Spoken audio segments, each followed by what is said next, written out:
일을 하기 위해서, 목적 달성을 위해서 사람과의 다리를 아무렇지도 않게 팍팍 불태우는 사람은 가까이 하시면 안 돼요.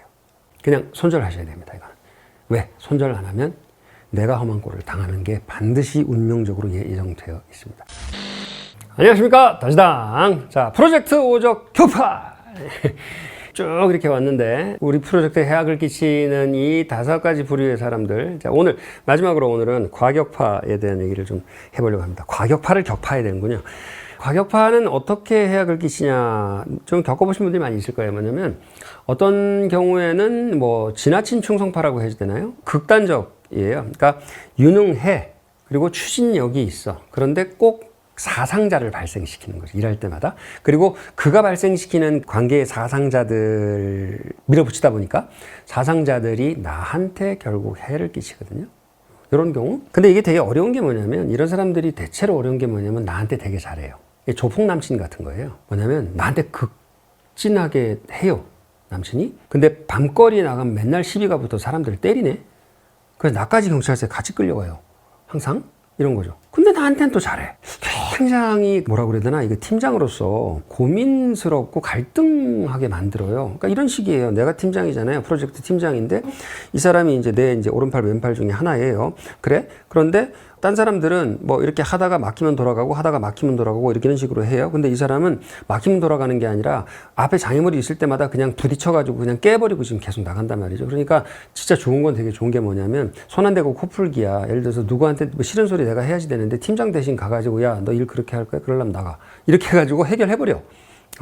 그러니까 되게 속 시원하단 말이죠. 속은 시원한데, 그렇게 해가지고 뒤로 돌아오는 평판이 결국은 이 사람이 욕을 먹는 거에서 끝나는 게 아니라 나한테까지도 평판이 돌아오는 거죠. 제가 옛날에 이런 일이 있었어요.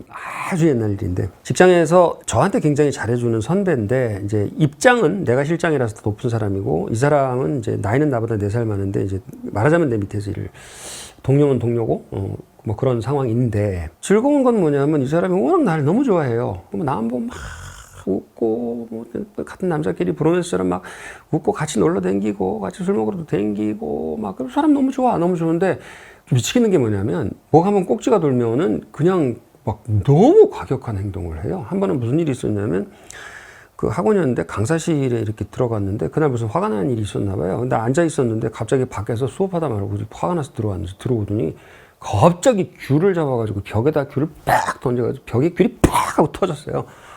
그 다들 막. 근데 이 사람이 나한테 잘못한 게 있냐? 없어요. 한 번도 없어요. 너무 희생적이야. 너무 극진해, 나한테. 너무 잘해줘. 진짜 와이프한테 하는 것처럼 잘해줘. 그리고 한 번은 또 이런 일이 있었어요. 자기가 싫어하는 여자 상담 직원이 있었는데, 정말 그 상상을 못할 일을 하더라고요. 그 여자를 평상시에 되게 깔보고 싫어했는데, 그 여자하고 무슨 이렇게 말 다툼 비슷하게 안 좋은 얘기가 서로 잠깐 오갔는데, 갑자기 신발을 벗고 양말발로 이 사람 책상을 앞두고 얘기하고 있었는데, 그 책상 위에다가 발을 올리더라고요. 이 여자 앞에다가 발을 올려서 이렇게 하고 얘기를 하는 거예요. 갑자기. 이렇게 미친놈 같은 거지, 완전히. 또라이, 완전 미친놈이.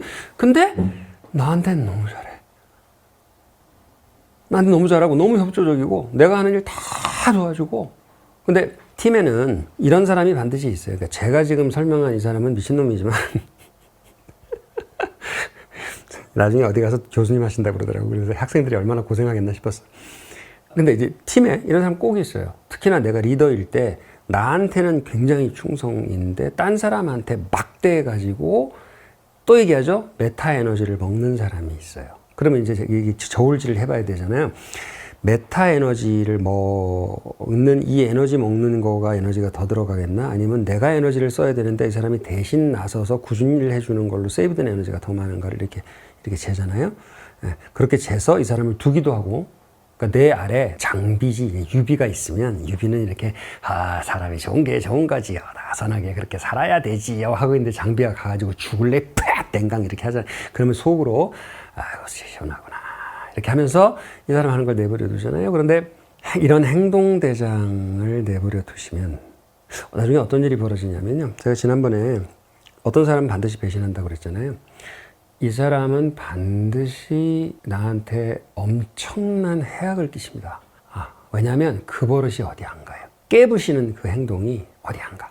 그리고 그 맹렬하게 딴 사람을 치는 그 맹렬함으로 나를 치거든요. 이건 되게 일관적인 거예요.